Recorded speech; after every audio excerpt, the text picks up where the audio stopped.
तो सुनाई नहीं पड़ रहा है। अच्छा, दंडवत महाराज जी। अब सुनाई पड़ा। ओम। दंडवत महाराज जी। महाराज जी, गीता के 12वें श्लोक से पहले एक दोहा जो गुरु महाराज जी लिखे हुए हैं कि घास पात जो खाते हैं तिन्हीं सतावे काम, दूध मलाई खात जे तिनकी जाने राम। इस दोहा का क्या अर्थ है महाराज जी? अच्छा, बताने की। आज हम लोग गीता सत्र के 5वें दिन 12वें श्लोक से लेकर के 17वें श्लोक तक चर्चा करेंगे। सुन ले ध्यान से प्राणी, गीता ज्ञान है अमृत वाणी। ये भगवान का जो मुख से दिया हुआ उपदेश है श्रीमद् भगवद गीता, यही अमृत वाणी है और यही अमृत भी है। इसे पीने का तात्पर्य इसको पढ़ करके इस पर आचरण करके चलते हुए व्यक्ति अमृतत्व को प्राप्त कर सकता है। तो आज हम सब लोग जितने भी यथार्थ गीता पाठक हैं, यथार्थ गीता को पढ़ने वाले हैं या श्रीमद् भगवद गीता के बारे में समझना चाहते हैं, सुनना चाहते हैं, उनके लिए आपने जो ये रखा है करोड़ों प्रतियां यथार्थ गीता की या श्रीमद् भगवद गीता प्रेस से तमाम लोग पढ़ते हैं, लेकिन बहुत सी चीजों को नहीं समझ पाते हैं। तो ऐसा नहीं कि हम समझा रहे हैं या हम ही समझते हैं, हम जितना समझा रहे हैं समझ पाते हैं उतना बता रहे हैं सरल से सरल शब्दों में, और इसको जितना आप पढ़ेंगे उतना ही इसमें समझते चले जाएंगे। गीता ऐसी गंगा है जिसमें आप जितना डूबेंगे उतना ही आप इसमें कुछ न कुछ पाते जाएंगे। इसलिए हमारे महापुरुषों ने कहा कि शास्त्र सुचिंतित पुनि पुनि देखिए, भूप सुशोभित बस नहीं लेखी। शास्त्र जो होता है वो बार बार उसका चिंतन किया जाए। इसलिए पूज्य गुरुदेव भगवान कहते हैं कि इसकी 3 आवृत्ति जब तक आप नहीं करेंगे तब तक तीसरी बार के बाद यथार्थ गीता आपको समझ में आने लगती है। पूज्य गुरुदेव भगवान ने जो यह दोहा लिखा है कि घास पात जो खात हैं तिन्हीं सतावे काम, दूध मलाई खात जे तिनकी जाने राम।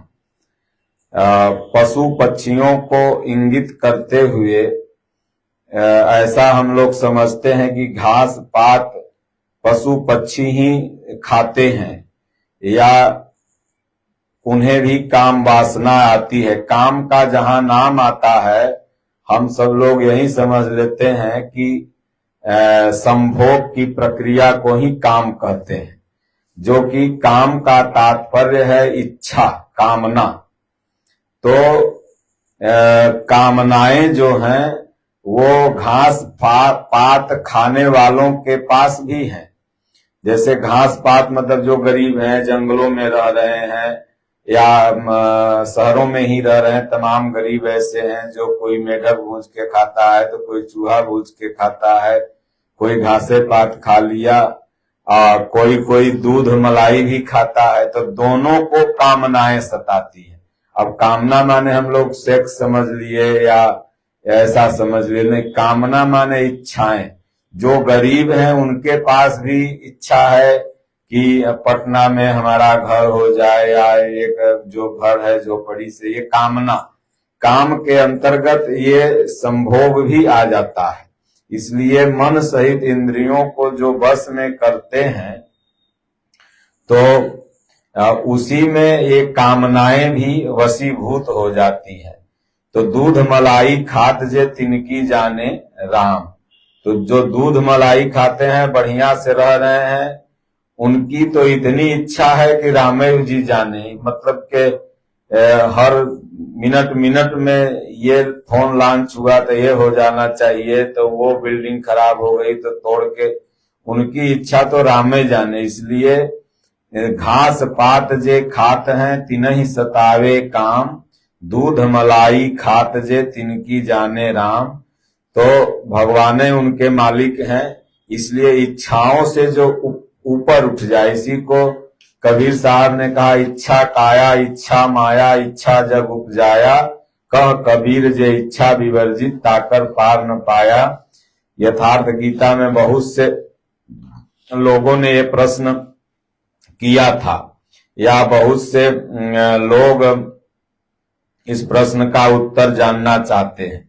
पूज्य गुरुदेव भगवान ने भाव ही भीम है, और इसी प्रकरण में कहा है कि कभी कभी हमारा भाव खंडित हो जाता है अपने सीनियर महात्माओं को या अपने गुरु को कुछ अचारित्रिक कार्य करते हुए देख लेने पर। जैसे भाव कितना कमजोर है और भाव कितना प्रबल है। तो कमजोर है कि थोड़ी सी त्रुटि इष्ट में प्रतीत होती है तो भाव टूट जाता है, डगमगा जाता है। इसलिए भाव अवश्य भगवान, सुख निदान करुणा अयन, है तो बलवान लेकिन थोड़ा में टूट जाता है। इसलिए यहाँ महाराज जी ने ये प्रकरण में भाव दर्शाया है कि आज आप तो कहते हैं कि महाराज जी बड़े अच्छे हैं, लेकिन कल कहेंगे कि हमने देखा है कि नहीं, महाराज लोग तो खीर खाते हैं, साधु लोग को बंगला में रहने की क्या जरूरत है, फलना ढेकना। तो मन में अभाव आ जाता है। तो एक पूज्य गुरुदेव भगवान ने अर्थ इसका यह बताया, इसी भाव से इसे लिखा है, लेकिन हमारी समझ में जहां तक आया, घास पात जे खात हैं तिनहि सतावे काम। जो गरीब हैं, जो घास पात, जो मतलब के बढ़िया ड्राई फ्रूट, फ्राई सब्जी, ड्राई सब्जी नहीं खा पाते हैं, उन्हें भी कामनाएं सता रही है, उनकी भी नाना तरह की इच्छाएं हैं। दूध मलाई खाद्य तिनकी जाने राम, इनका तो रोजे इच्छा बदल रहा है। इसलिए इच्छाओं से निरपेक्ष होना ही मूल में है। तो आइए हम अब श्लोक की तरफ चलते हैं। 12वां श्लोक है। जैसा कि प्रथम अध्याय के सभी श्लोकों में सेनाओं का परिचय हुआ, कौन से शंख ध्वनि ने, कौन सा शंख किसने बजाया, इस तमाम का चित्रण हुआ है, दोनों तरफ से परिचय हुआ है।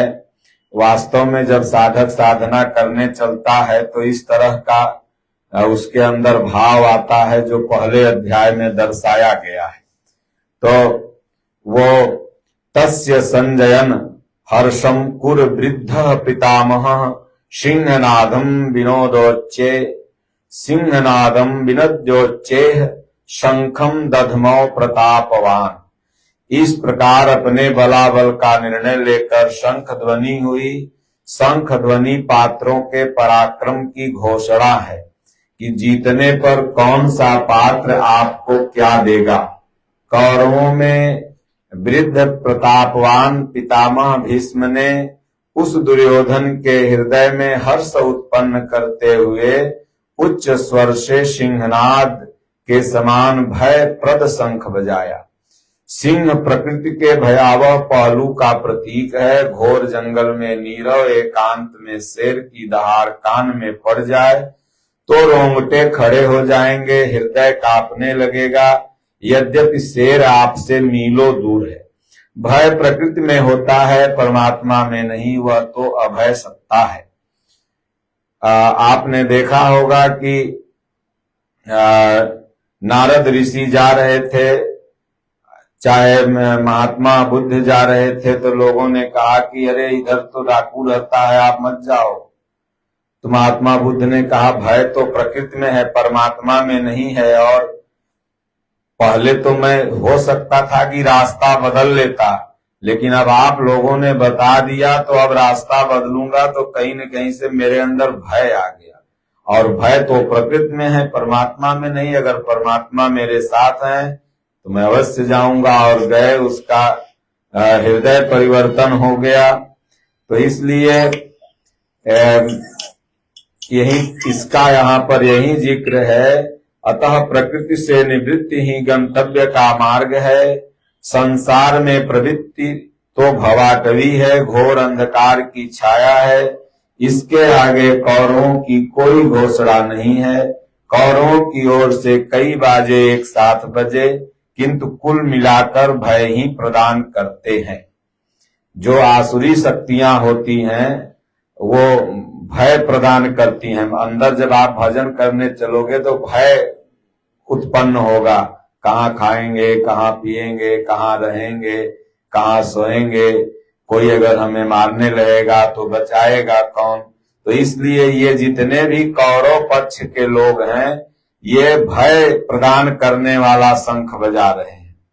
तो ततः शंख च भैर्य च परवानक गोमुखा सहसैवाभ्य हन्यंत शब्दस्तुमुलो भवत। तदंतर अनेक शंख नगाड़े ढोल और नरसिंहादि बाजे एक साथ बजे, उनका शब्द भी बड़ा भयंकर हुआ है। ऋनक धिन अपने से उठे। ये जो भी यहाँ पर शंख वगैरह बज रहा है ये दोनों तरफ से बजता है। तो भय का संचार करने के अतिरिक्त कौरवों की कोई घोषणा नहीं है। बहिर्मुखी विजातीय प्रवृत्ति सफल होने पर मोहमयी बंधन को घना कर देती है। गीता योग की कुंजी है और यथार्थ गीता में यही स्पष्ट किया गया है। इसलिए बहुत से लोगों को यथार्थ गीता पढ़ तो लेते हैं, समझ भी कुछ कुछ काम करती है, लेकिन जब ये सब श्लोक का अर्थ पढ़ने लगते हैं तो उन्हें नहीं समझ में आता है। उन्हें समझने के लिए साधना करना होगा, क्योंकि जब आप साधना करने लगेंगे तो धीरे धीरे आपके रास्ते में, साधना के रास्ते में ये पड़ाव आएगा। तो आपने जो कहा कि नहीं महाराज जी रविवार के रविवार थोड़ा गीता पर चर्चा हो जाए, तो हमने कहा तो इसीलिए जो जहां तक हमारी बुद्धि समझ रही है तो वहां तक हम बता रहे हैं, और जो लोग और पढ़ेंगे और समझेंगे और साधना करते जाएंगे उनकी बुद्धि हो सकती है और आगे समझ जाए। तो अब पुण्यमयी प्रवृत्तियों की ओर से घोषणाएं हुई, जिनमें पहली घोषणा भगवान योगेश्वर श्री कृष्ण की है। अब दोनों तरफ से शंख बजा, इधर का भय प्रदान किया और इधर का शंख प्रेम प्रदान करेगा, क्योंकि ये पुण्यमयी प्रवृत्ति है और ये पापमयी प्रवृत्ति है, और ये एक ही इंसान के अंदर की चीजें हैं। ऐसा मत समझिए। यथार्थ गीता के मूल आशय को अगर आपको समझना है तो सबसे पहले ये समझना होगा कि मेरे अंदर ही कौरव हैं और मेरे अंदर ही पांडव हैं, मेरे अंदर ही दुर्योधन है और मेरे अंदर ही धर्मराज युधिष्ठिर है। ये जैसे जैसे साधना आप करते जाओगे तो दुर्योधन अपनी तरफ खींचेगा और युधिष्ठिर अपनी तरफ खींचेगा, आपको महसूस होने लगेगा। यही यथार्थ गीता की सबसे बड़ी खासियत है कि आप इसे पढ़ते पढ़ते 3 बार पढ़ते पढ़ते आपका भजन जागृत हो जाएगा, आप वस्तुतः धर्म को समझ लेंगे। तो जब भगवान श्री कृष्ण शंख बजाते हैं तो ततः श्वेत हैर्ययुक्ते महति अस्यंदने स्थितौ माधव पांडव चैव दिव्यो शंखो प्रदध्मतुः। इसके उपरांत श्वेत घोड़ों से युक्त, जिनमें लेस मात्र कालिमा दोष नहीं है, तो माधव पांडव चैव दिव्यो शंखो प्रदध्मतुः, मतलब महती अस्यंदने, महान रथ पर विराजमान होकर के योगेश्वर भगवान श्री कृष्ण और अर्जुन ने भी अलौकिक शंख बजाए। अलौकिक का अर्थ लोकों से परे, मृत्यु लोक, देवलोक, ब्रह्मलोक, जहां तक जन्म मरण का भय है, उन समस्त लोकों से परे पारलौकिक पारमार्थिक स्थिति प्रदान करने की घोषणा भगवान श्री कृष्ण हैं, उन्होंने किया। अब रथ क्या है? कोई सोना चांदी काठ का रथ नहीं, अलौकिक शंख अतः घोषणा भी अलौकिक, लोकों से परे एकमात्र ब्रह्म ही सीधा उससे संपर्क स्थापित कराने की घोषणा है। अब देखिए, अभी तक तो हम लोग समझते थे कि भगवान श्री कृष्ण जैसे रथ आप लोग टीवी में घोड़ा में देखे, घोड़ा था, ऐसे था वैसे था, तो लेकिन भगवान श्री कृष्ण का जो रथ है ये कोई घोड़ा सोना चांदी का रथ है, बल्कि अलौकिक है। ये शरीर ही आपका एक तरह से रथ है और इसमें भगवान श्री कृष्ण बैठे हुए। रथ की बड़ी सुंदर परिभाषा भगवान राम ने विभीषण को बताई थी लंका कांड में कि सौरज धीरज तेहि रथ चाका, सत्यशील दृढ़ ध्वजा पताका। वो उस पर हम चर्चा करने लगेंगे तो समय बढ़ जाएगा। तो यहां यही रथ है जो एकमात्र परमात्मा में स्थापित करेगा। इसलिए भगवान ने पांचजन्यम ऋषिकेशो देवदत्तम धनंजय पौंड्रम दधमौ महाशंखम भीम कर्मावृकोदरः। ऋषिकेश जो हृदय के सर्वज्ञाता हैं, उन भगवान श्री कृष्ण ने पांचजन्य शंख बजाया। अब पांचजन्य शंख किसी भी परिभाषा में, जो भी गीता की टीका अभी तक हुई है, तो ये पांचजन्य शंख की परिभाषा किसी व्याख्याकार ने नहीं बताया है, क्योंकि जितने भी व्याख्याकार हैं वो अपनी बुद्धि से गीता की व्याख्या की है और यथार्थ गीता जो है ये भगवान का आदेशानुसार। अब यहाँ पूज्य गुरुदेव भगवान बताते हैं कि पांचों ज्ञान इंद्रियों में पंच तन्मात्रा शब्द स्पर्श रूप रस गंध के रसों से समेटकर अपने जन भक्त की श्रेणी में ढालने की घोषणा की। जब भगवान शंख बजाते हैं, जब भगवान हृदय से रथी हो जाते हैं, तब भक्त कहीं नहीं जा सकता। फिर भक्त तो भगवान की शरण में आ ही जाएगा। अब बहकती हुई इंद्रियों को समेटकर अपने सेवक श्रेणी में खड़ा कर देना हृदय से प्रेरक सद्गुरु की देन है। अतः भगवान श्री कृष्ण एक सद्गुरु थे, योगेश्वर थे। और अर्जुन भी कहता है कि भगवान शिष्यस्ते हम, मैं आपका शिष्य हूं, मुझे साधिए संभालिए। तो देवदत्तम धनंजय, दैवी संपद को अधीन करने वाला अनुराग ही अर्जुन है। अब अर्जुन तो सब लोगों ने रटा, लेकिन अर्जुन की आध्यात्मिक व्याख्या क्या है किसी टीका में नहीं मिलती। अनुराग ही अर्जुन है, अर्थात आपका अनुराग ही आपको युद्ध करने के लिए प्रेरित करता है।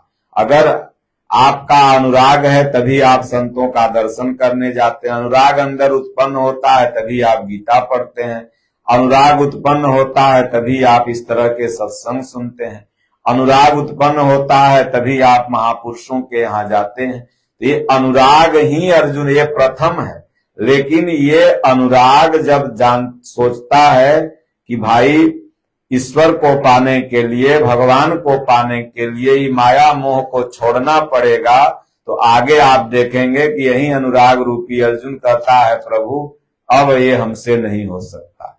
सर्वप्रथम सब चाहते हैं कि मैं भजन करूं, लेकिन जब वो जानते हैं कि भजन करने के लिए गृह त्याग करना होगा, तब वो डगमगा जाते हैं। अरे बाप रे, माई बाप छूट जाएंगे, घर छूट जाएगा, द्वार छूट जाएगा। अर्जुन भी यही सोचता है। अब बताइए, यथार्थ गीता की यही सबसे बड़ी खूबसूरती है कि महाराज जी ने, और जो साधक हैं वो तुरंत समझ जाते हैं कि नहीं, यथार्थ गीता अंदर की वस्तु बताती है। और महाराज जी ने कहा कि हुआ होगा ऐतिहासिक युद्ध, लेकिन गीतोक्त युद्ध जो है, गीता में जो युद्ध है वह आपके अंतर द्वंद का युद्ध है। तो इसलिए देवदत्तम धनंजय, दैवी संपद को कहीं न कहीं से अनुराग ही मजबूत करता है। लेकिन जब योगेश्वर भगवान जैसा सद्गुरु मिल जाएंगे, तब उस अनुरागी भक्त को कहीं जाने नहीं देंगे। एक फिल्मी भजन है कि बच के न जइबा हमार गली आई के। जो अनुरागी भक्त अगर कोई सच्चे सद्गुरु भगवान श्री कृष्ण जैसे महापुरुष के सद्गुरु के शरण में चल गया, तो कितना भी तुम भागना चाहो, जब भगवान हाथ पकड़ लेंगे, कलाई पकड़ लेंगे, तो फिर भाग नहीं पाओगे। क्योंकि सूरदास के बारे में आप लोगों ने सुना होगा कि सूरदास जब कुएं में गिर गए तो भगवान कलाई छोड़ा के भागना चाह रहे थे, ऐसे ऐसे लगे कलाई करने कृष्ण भगवान। तो सूरदास कहें भाई बच्चा का हाथ और कुआं की लंबाई बहुत बड़ी होती है, तो 6 इंची का हाथ और 10 फीट कुआं में कैसे जाएगा? भगवान का ही हाथ रहा होगा। जहां समझे तहां भगवान छोड़ा के भागने लगे। तो सूरदास कहें कि प्रभु अभी आप कर छुड़ाए जात हो, निबल जान के मोह, और हृदय से जब जाओगे तब सबल बखानू तो है। भगवान आप भले भाग जाओ। तो भगवान ने कहा मैं भाग नहीं रहा हूं, मैं तुम्हारे दिल में ही हूं। तो भगवान एक बार जिसका हाथ पकड़ लेते हैं तो जहां भगत मेरो पग धरे तहां धरूं मैं हाथ, पाछा लागा सदा फिरूं कबहू न छाड़ू साथ। तो अगर अनुरागी अर्जुन मिल गया और उसे योगेश्वर कोई सदगुरु महापुरुष मिल गए तो फिर उसे साधना समझ में आ जाएगी। तो यथार्थ गीता पढ़ने पर आपको साधनात्मक प्रक्रिया समझ में आती है। इसलिए भयानक कर्म वाले भीमसेन ने पौंड अर्थात प्रीति नामक महाशंख बजाया। अब भीम ने प्रीति यानी भाव से ही प्रीति का उद्गम है, प्रेम का उद्गम है।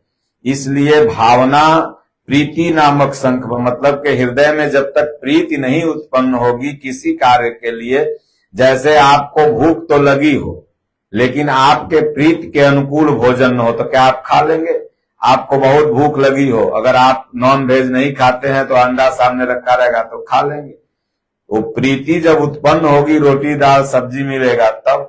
तो प्रीति नामक महाशंख बजाया और भाव का उद्गम और निवास स्थान हृदय है, इसलिए इसका नाम वृकोदर है। आपका भाव लगाव बच्चे में होता है किंतु वस्तुतः वह लगाव आपके हृदय में है जो बच्चे में जाके मूर्त होता है। भाव जब हृदय में है तभी बाहर प्रस्फुटित होता है। हृदय से भाव खत्म हो गया, बाहर का लगाव अपने आप खत्म हो जाता है। तो हरि व्यापक सर्वत्र समाना, प्रेम ते प्रगट हो ही मैं जाना। इसी को गोस्वामी जी ने कहा भगवान तो सर्वत्र हैं, लेकिन अगर प्रेम नहीं लगाओगे तो वो प्रकट नहीं होंगे, और प्रेम लगा लोगे तो हृदय में ही प्रकट हो जाएंगे, बाहर कहीं जाने की जरूरत नहीं। आगे युधिष्ठिर ने कौन सा शंख बजाया? धर्म के प्रतीक हैं युधिष्ठिर। अनंत विजयम राजा कुंती पुत्रो युधिष्ठिरः, नकुलः सहदेवश्च सुघोष मणिपुष्पकौ। कुंती पुत्र राजा युधिष्ठिर ने अनंत विजय नामक शंख बजाया और नकुल तथा सहदेव सुघोष मणिपुष्पकौ सुघोष नामक शंख बजाया। अब कर्तव्य रूपी कुंती और धर्म रूपी युधिष्ठिर। कर्तव्य ही कुंती है। आदमी जब अपने कर्तव्य को समझ लेता है तभी उसके अंदर से ये 5 पुत्र जन्म लेते हैं, जो धर्म का प्रतीक है, अनुराग का प्रतीक है, भाव का प्रतीक है, सत्संग का प्रतीक है और नियम रूपी नकुल। ये तभी जब कर्तव्य को आप समझोगे। अभी तो हम समझ रहे हैं कि हम केवल जीने खाने के लिए इस संसार में आए हैं, यही मेरा कर्तव्य है। लेकिन जब साधना भजन संतों का सत्संग करने लगोगे तब समझ लोगे कि ये मेरा कर्तव्य नहीं है, बल्कि वो मोह का एक आवरण है। कर्तव्य तो मेरा यह है कि बड़े भाग मानुष तन पावा, सुर दुर्लभ सब ग्रंथ गावा, साधन धाम मोक्ष कर द्वारा, पाय न जे परलोक संवारा। जब यह समझ लोगे कि मेरा कर्तव्य है भगवान का भजन भक्ति चिंतन ध्यान पूजा करना, तब जब उस कर्तव्य को आप समझ लेंगे तभी आपके अंदर धर्मराज धर्म रूपी युधिष्ठिर का जन्म होगा। तभी आपके अंदर अनुराग जगेगा कि नहीं हम भजन भक्ति करें। तभी आपके अंदर भावना उत्पन्न होगी, भाव ही भीम है। तभी आपके अंदर नियम बधेगा कि नहीं, महाराज जी कहते हैं कि 10 मिनट सुबह 10 मिनट शाम भजन करना चाहिए, 2 पन्ना गीता पढ़ना चाहिए, सत्संग सुनना चाहिए। तब ये नियम रूपी नकुल आपका बढ़ जाएगा और तब जाके फिर सत्संग सहदेव, तब सत्संग में रुचि लगेगी। अभी लगेगा ये बढ़िया कोनो फिल्मी गाना रहता तो सुनते, इस अधुआ के बकवास क्या सुने। तब अभी लेकिन जब सत्संग रूपी सहदेव जागृत हो जाएंगे तो इसलिए सुघोष नामक शंख बजा। अनंत विजय, जब धर्म आपका रहेगा तो ये अनंत क्या है, ये सृष्टि अनंत है, इसका कोई अंत नहीं है। लेकिन इस संसार पर भी, ये काल पर भी, इस अनंत संसार अनंत काल पर भी विजय प्राप्त कराता है कौन, तो धर्म रूपी दृष्टि। धर्म एक ऐसा, अब धर्म का मतलब हम अगरबत्ती दिखा रहे हैं, खूब दान कर रहे हैं, पुण्य कर रहे हैं, इतने धर्म नहीं है। धर्म की बड़ी सूक्ष्म परिभाषा है।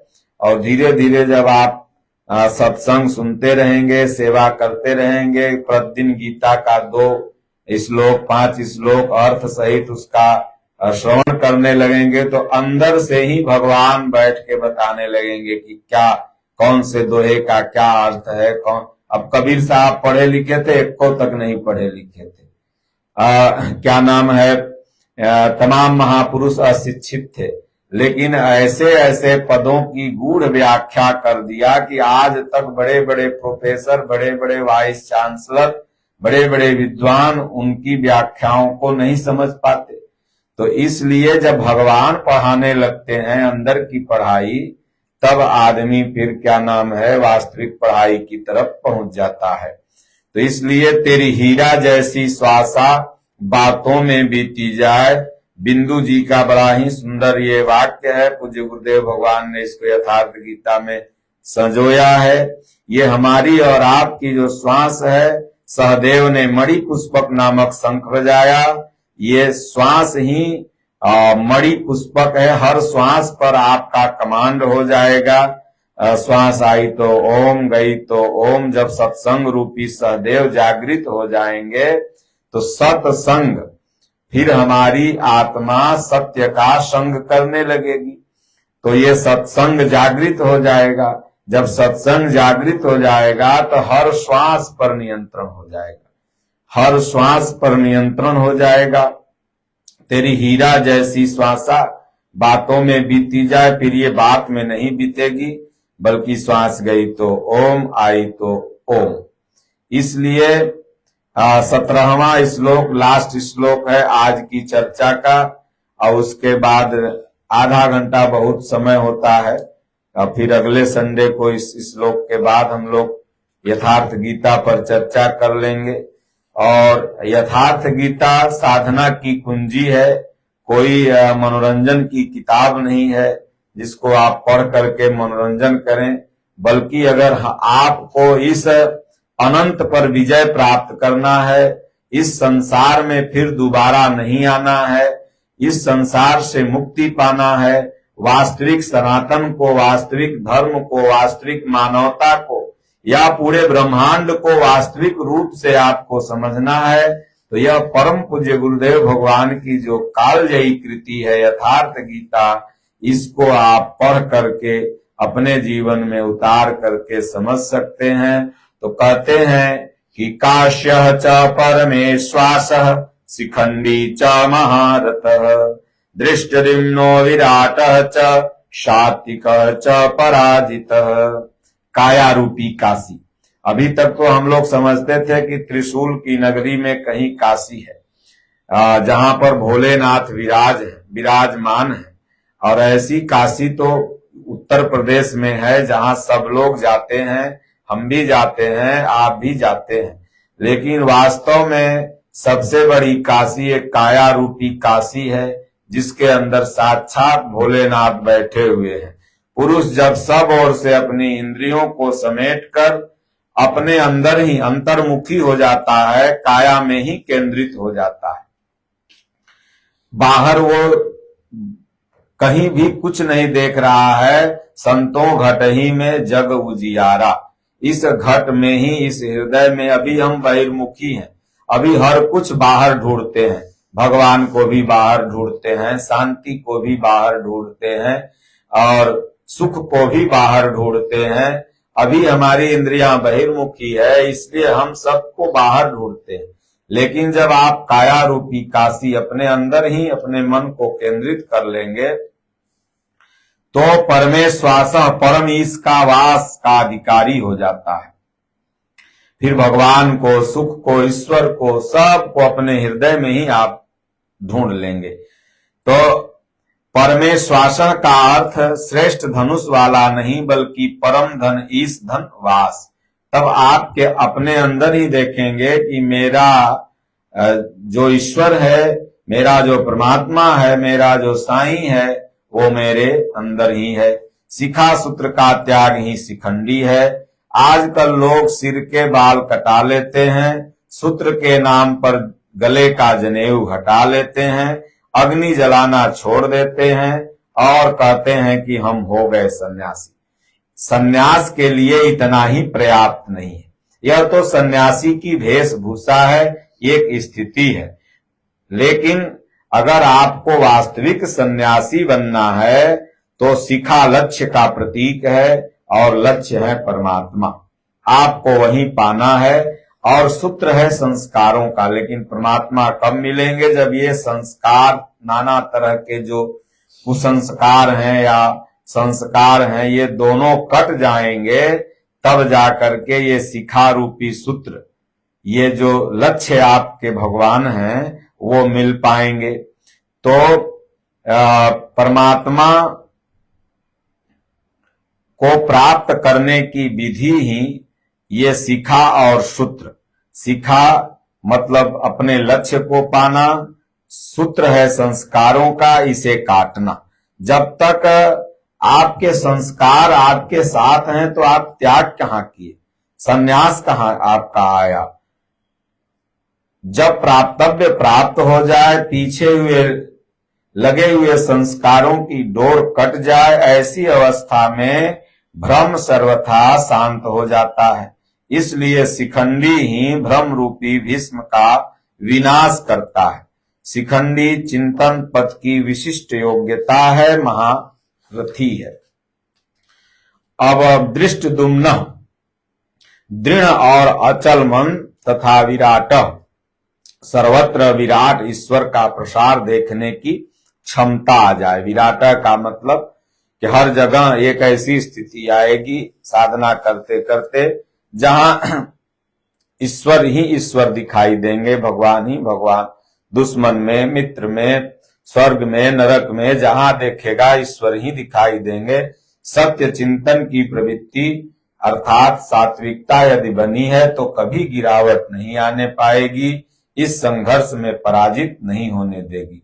अगर लड़ाई लड़ना है, युद्ध जीतना है तो सात्विकता बहुत जरूरी है। अब 18वां अध्याय से लेकर के 24 श्लोक तक अगले रविवार को आप लोगों को बताएंगे। आज के लिए इतना ही। इसे सुने, श्रवण करें और अपने जीवन में उतारें और प्रतिदिन यथार्थ गीता 2 श्लोक 5 श्लोक पढ़ें। जिनके पास यथार्थ गीता न हो वो अपने राज्य के संबंधित आश्रमों से निःशुल्क मंगा सकते हैं।